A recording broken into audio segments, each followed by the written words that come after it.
નમસ્કાર મારા વાલા ગુજરાતી મિત્રો, જાગો જોગી જાગો ચેનલમાં આપનું સ્વાગત છે. તો આજે આપણે વાત કરીશું કે સાક્ષી ભાવ શું છે. તો પહેલી વાત તો સાક્ષી ભાવને જાણવા માટે જ આપણો જન્મ થયો છે. કારણ કે સાક્ષી ભાવને જાણવા બીજી કોઈ યોનિમાં, ચાહે પશુ યોનિ હોય, પ્રાણી યોનિ હોય, પંખીની યોનિ હોય, જળ કે બીજી કોઈ પ્રકારની યોનિમાં આપણે સાક્ષી ભાવને જાણી શકતા નથી. સાક્ષી ભાવને જાણવા માટે મનુષ્ય જન્મની ખાસ જરૂર છે. અને મનુષ્ય જન્મ જ્યારે મળે છે એટલે જ એને મુક્તિનું દ્વાર કહ્યું છે. એટલે જ એને મહા અવસર કહ્યું છે. કારણ કે મહા અવસર એટલે શું અને મુક્તિનું દ્વાર એટલે શું? કેમ કે જેને સાક્ષી ભાવને જાણી લીધો એ જ મુક્તિનું દ્વાર છે, એ જ મહા અવસર છે, એ જ લક્ષ 84 બંધનમાંથી મુક્તિ છે. પણ તમે જુઓ, આજના જમાનામાં આપણે જોઈએ કે ઘણા લોકો કહે છે કે કોટી જન્મના પુણ્યથી મળ્યો મનુષ્ય અવતાર, હેત ધરીને હરિના ભજ્યા તો તને લાખો વાર ધિક્કાર. કહીએ છીએ આપણે બધાએ, એમ છતાં પણ આપણે જેટલી સંસાર તરફ આપણે ધ્યાન આપીએ છીએ એટલું પરમાત્મા તરફ ધ્યાન આપતા નથી.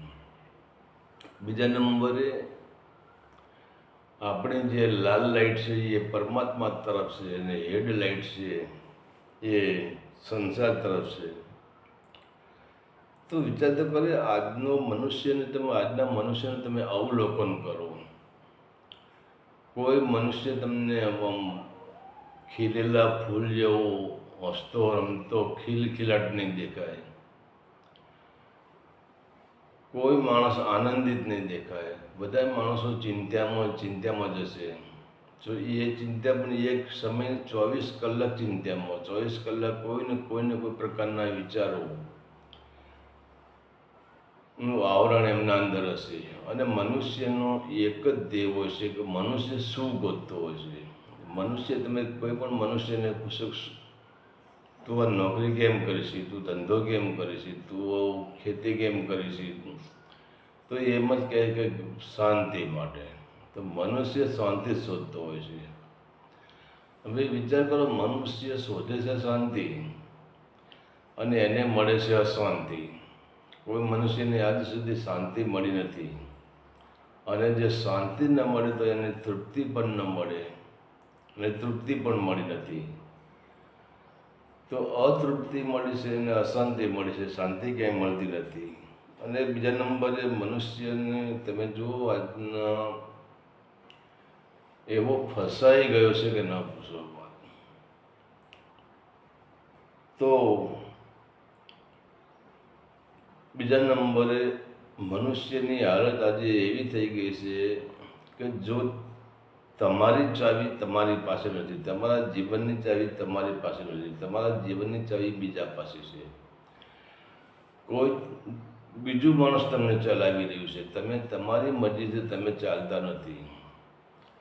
જો તમે સાક્ષી ભાવમાં હોય, જો તમે હોશમાં હોય, જો તમે જાગૃતિમાં હોય તો તમે તમારી મરજીથી ચાલી શકો. તો માની લો કે કોઈએ તમને ગાળ દીધી, કોઈએ તમારી પ્રશંસા કરી, કોઈએ તમારું અપમાન કર્યું, કોઈએ તમારું સ્વાગત કર્યું, તો એ ટાઈમે તમે જુઓ, આપણા મનની અંદર વારંવાર વિચારો બદલી જતા હોય છે, વારંવાર ક્રિયાઓ બદલી જતી હોય છે. અને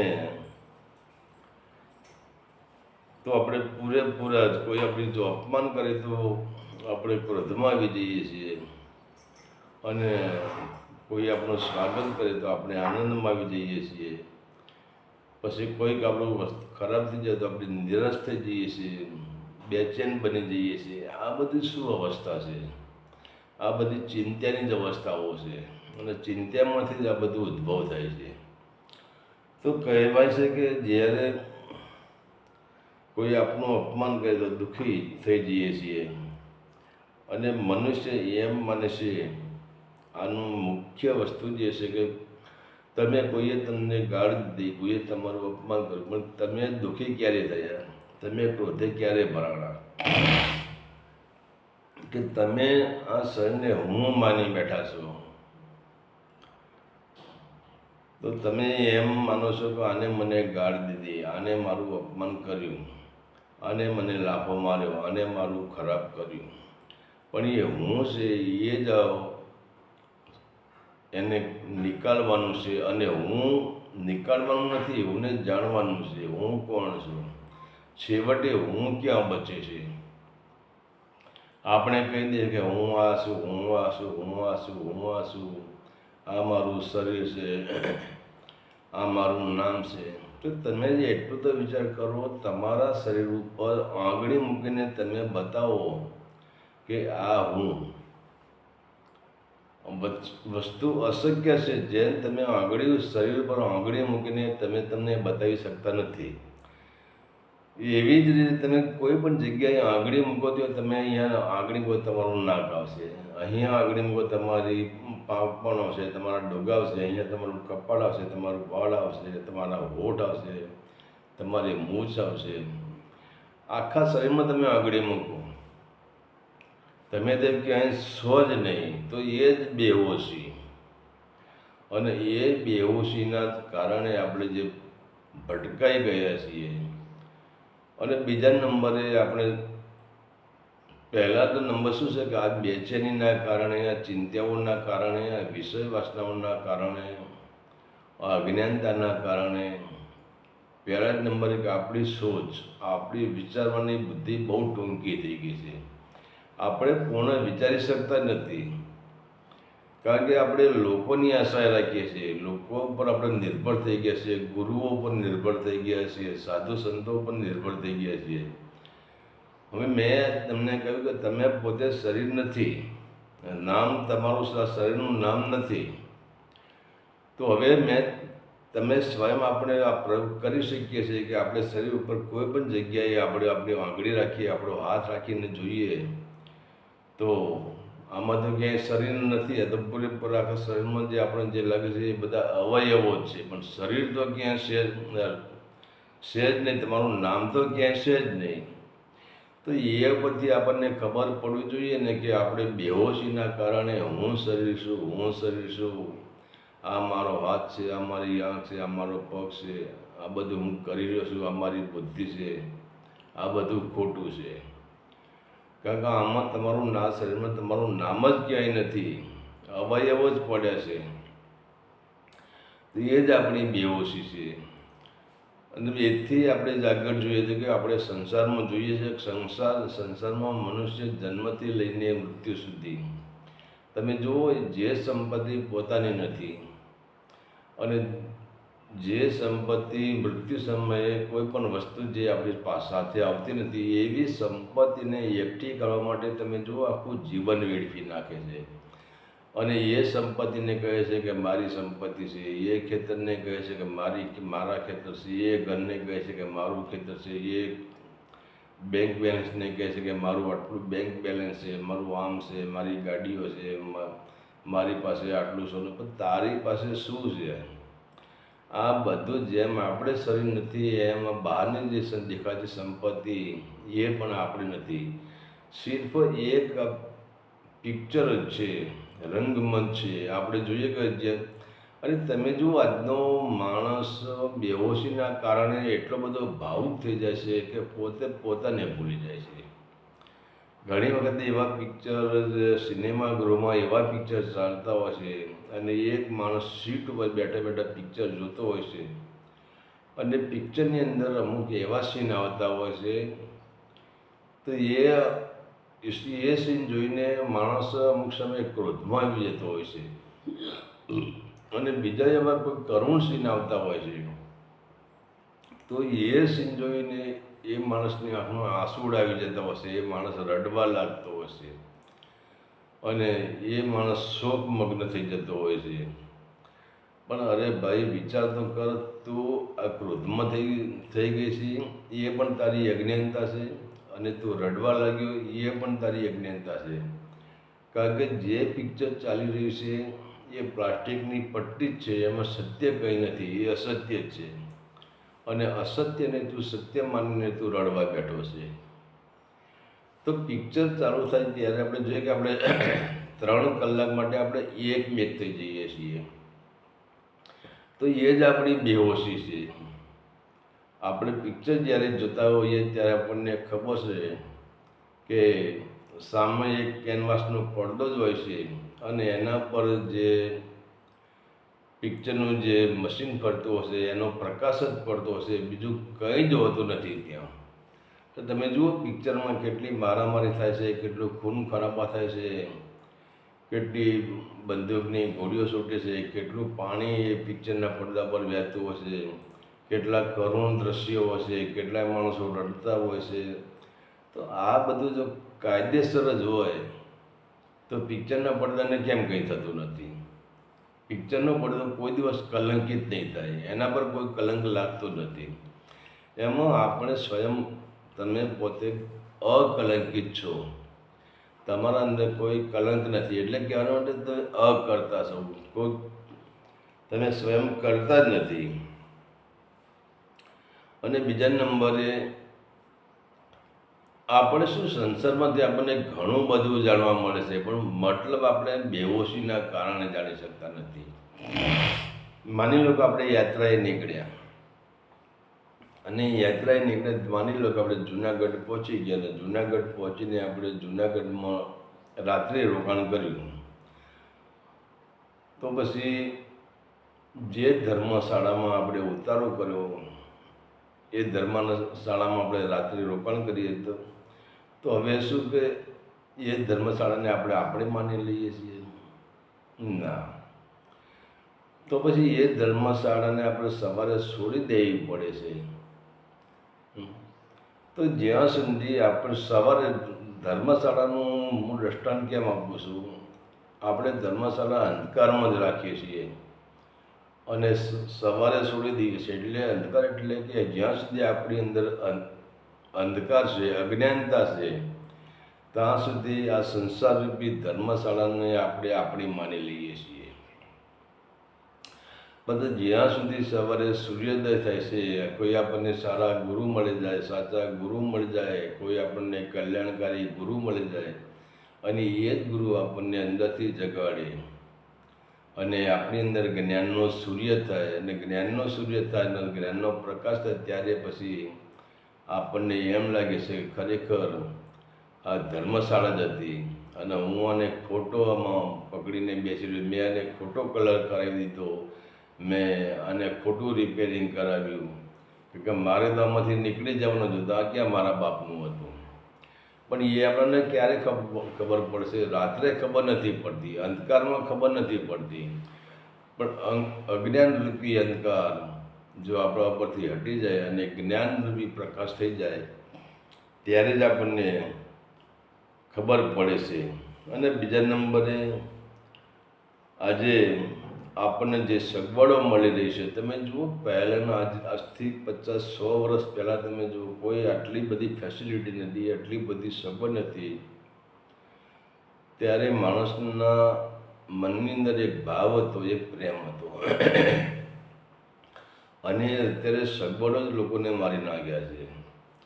તો કહેવાનો મતલબ સંસારની સગવડો છે એનો સંપૂર્ણપણે ઉપયોગ કરવાનો છે, નથી કરવાનો એવું નથી. રહેવાનું છે સંસારમાં જેટલી પણ ફેસિલિટી મળતી હોય, જેટલી પણ સગવડો મળતી હોય, એ તમામ પ્રકારની સગવડોનો આપણે ઉપયોગ તો કરવાનો જ છે, પરંતુ તેને પોતાની માની લેવાની નથી. તેને એના પ્રવાહમાં ખેંચાઈ જવાનું નથી. ઉપયોગ કરી લો, તમારે જરૂર હોય તો કોઈ પણ વસ્તુનો, સંસારની કોઈ પણ વસ્તુ હોય, A to Z દરેક વસ્તુનો ઉપયોગ કરી લો, પણ એના પ્રવાહમાં ખેંચાઈ જવાનું નથી. એને માની લેવાની નથી. માની લો કે આ સંજોગ મળ્યો છે ત્યારે આ વસ્તુનો હું ઉપયોગ કરી લઉં, યોગ સંજોગ તરીકે ચાલો, અને એને પોતાની ન માનો. તારે જ્યારે સંસારની કોઈ પણ વસ્તુને, ભલે કોઈ પણ વસ્તુ હોય, તમારા મા હોય, બાપ હોય, પુત્ર હોય, પત્ની હોય, તમારી બીજી કોઈ સમાજના રિલેશનો હોય, એ તમને મળી ગયા, તમને પત્ની મળી ગઈ, મા બાપ મળી ગયા, બાપ, પણ એને માની લો ખરા, પણ એ હું પોતે મારો પ્રવાહ એના પ્રવાહમાં ખેંચી જવાનું નથી. કારણ કે એક દિવસ તમારા સંબંધો તૂટી જ જવાના છે, એક દિવસ સંબંધ રહેવાના નથી, તમારા મિત્ર પણ રહેવાના નથી, તમારા મા બાપ પણ રહેવાના નથી, તમારા પુત્ર પણ રહેવાના નથી, તમારી પુત્રી પણ રહેવાના નથી, તમારા દીકરા પણ રહેવાના નથી, અને તમારી પત્ની પણ રહેવાની નથી. બધા સંબંધો ખોટા છે, કોઈ સંબંધ સાચો નથી. તો આ સંબંધોને ભલે, અને એ પછી સંસારમાં જેવા સંજોગો મળે એવા સંબંધ સાથે તમે વર્તન કરી લો, એ સંબંધોને પૂરેપૂરા પ્રેમથી ભોગવી લો, પણ એને મારાપણામાં ના લાવશો. આ મારું છે એ ત્યાં જ આપણી અજ્ઞાનતા છે, અને જ્યાં મારાપણું ચાલુ થાય છે ત્યાં જ સાક્ષીભાવ ડાઉન થઈ જાય છે. અને જ્યાં આપણે એને ઉપયોગ કરી લઈએ છીએ, એમની રહેવાનું છે પ્રેમથી, એમની સાથે પ્રેમથી રહેવા જોઈએ, કે શરીરથી નહીં પણ આત્માથી, આત્માને જોઈએ છીએ. પત્નીને પણ આત્મભાવથી જુઓ, અને શરીરથી ના જોશો. મા બાપને પણ આત્માથી જુઓ, શરીરથી ના જોશો, કે શરીર તો છૂટી જ જવાનું છે, આત્માનો સંબંધ જ સાચો છે. અને જો માણસ શરીરથી જ પ્રેમ કરતો હોય તો મૃત્યુ પછી જે માણસ શરીરથી પ્રેમ કરે છે એનું શરીર પડ્યું હોય છે, એને કેમ જલાવી દેશે, એને કેમ સ્મશાનમાં પહોંચાડી દેશે, એને કેમ સળગાવી દેશે? તો કોઈ શરીરથી પ્રેમ કરતું નથી, આત્માથી જ પ્રેમ કરે છે. તો શરીરને સાથે જે આપણે સંબંધ, સહયોગ મળ્યો છે, આપણા બંને શરીરનો સહયોગ મળ્યો છે, આપણને સંપત્તિનો સહયોગ મળ્યો છે, કે આપણે બીજી કોઈ પ્રકારનું સંસારની કોઈ પણ વસ્તુનો આપણને સહયોગ મળે છે, એને ભોગવી લેવાની છે. પણ એના પ્રવાહમાં ખેંચાવાનું નથી, એને પોતાની માની લેવાની નથી. અને આ પ્રયોગ જ્યારે આપણે કરશું ત્યારે જ આપણો સાક્ષી ભાવ પ્રગટ થશે. અને ત્યારે પછી આ સાક્ષી ભાવ પ્રગટ થશે, અને સાક્ષી ભાવ પ્રગટ થશે એટલે શું ઘટના ઘટશે? કે જેમ આકાશમાં સૂર્ય સ્વયં પ્રકાશિત જ છે, એને બહારથી ક્યાંય પ્રકાશ લાવવાની જરૂર નથી. પણ શું નીચે, એના નીચે આવરણ, વાદળના આવરણ આવી ગયા છે, અને એ વાદળના આવરણના કારણે સૂર્યનો પ્રકાશ ઢંકાઈ ગયો છે. તો તમારે એવું ના માની લે કે સૂર્ય નિશ્ચિત થઈ ગયો છે, સૂર્યમાં પ્રકાશ નથી.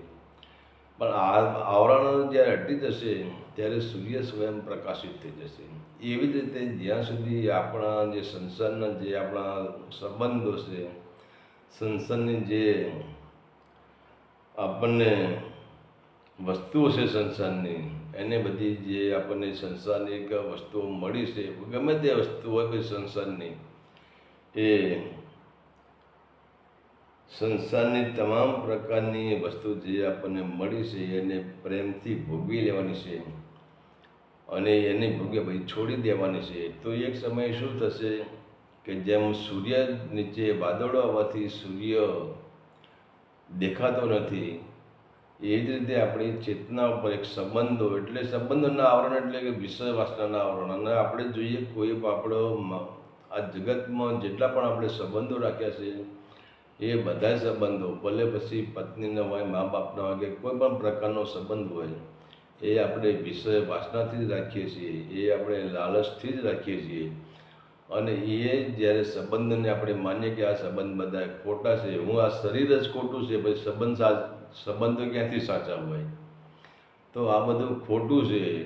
અને એને આપણે જ્યારે પણ જરૂર પડે ત્યારે એને છોડી દેવાની આપણી ભાવના, આપણે એવી ભાવના રાખીએ તો એક દિવસ એવું પડે કે આ જે વાદળો છે સંસારના, જે વિષય વાસનાના વાદળો છે, સંબંધોના વાદળો છે, સમાજના વાદળો છે, કુટુંબના વાદળો છે, પરિવારના વાદળો છે, આ બધા વાદળો જે આપણા અંદર, આપણા ધર્મના વાદળો છે, તમામ પ્રકારના વાદળો છૂટી જશે.